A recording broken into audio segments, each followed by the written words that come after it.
14/0/24/37/049. ఇవి ఎవరో పిల్లోను 10th class marks లేదా ఇంటర్ మార్క్స్ అనుకున్నారా? కాదు, ఇది కోహ్లీ కొట్టిన వరల్డ్ కప్ మ్యాచ్ స్కోర్స్. ఇంత దారుణంగా ఏ వరల్డ్ కప్ ఆడలేదు. ఫ్యాన్స్ని ఫుల్ డిసప్పాయింట్మెంట్ అయితే చేసేసాడు. అసలు ఏమాత్రం ఫామ్లో ఉన్నట్టు తెలియట్లేదు. ఈ ఫామ్ని చూస్తుంటే కోహ్లీ T20 వరల్డ్ కప్ తర్వాత ఏదో పెద్ద డెసిషన్ తీసుకోబోతున్నాడనే న్యూస్ వస్తుంది. అవును, గతంలో కోహ్లీ కూడా ఇదే చెప్పాడు. ఏ రోజైతే తన ఫామ్లో లేడు అని తాను అనుకుంటాడో అప్పుడు పూర్తిగా క్రికెట్ని వదిలేసి వెళ్ళిపోతాను అన్న మాటలు గుర్తుకొస్తున్నాయి అందరికీ. కోహ్లీ అటువంటి డెసిషన్ తీసుకోబోతున్నాడా అనే డౌట్స్ ఫ్యాన్స్ని చాలా కలవరపెడుతున్నాయి, చాలా ఇబ్బంది పెడుతున్నాయి.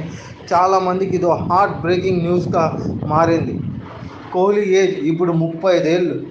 నార్మల్గా ఈ టైంలో ప్లేయర్స్ ఫామ్ కోల్పోవడం చాలా మామూలు విషయం అని సీనియర్స్ కూడా అంటున్నారు. కోహ్లీ రిటైర్మెంట్ అనే ఆలోచన వదిలేసి కాస్త రెస్ట్ తీసుకొని క్రికెట్లోకి రావడం మంచిదని అంటున్నారు సీనియర్స్. చూడాలి మరి కోహ్లీ ఏ డెసిషన్ తీసుకుంటాడో ఈ వరల్డ్ కప్ తర్వాత. మీరేమనుకుంటున్నారు? కోహ్లీ పక్కకి తప్పుకుంటాడా? అయితే వరల్డ్ కప్లో ఒక చివరి మ్యాచ్, అది ఫైనల్ మ్యాచ్ అయితే మిగిలింది. ఫ్యాన్స్ అలాగే 100 కోట్ల మంది ఇండియన్స్ కోహ్లీ ఫామ్లో రావాలి, బాగా ఆడాలి ఫైనల్ అని కోరుకుంటున్నారు. ఒకవేళ కోహ్లీ, రోహిత్ శర్మ కానీ కథం తొక్కి ఫామ్లోకి కోహ్లీ కూడా వచ్చి చెలరేగిపోతే ఇండియా వరల్డ్ కప్ కొట్టడం ఆపడం ఎవరి తరం కూడా కాదు.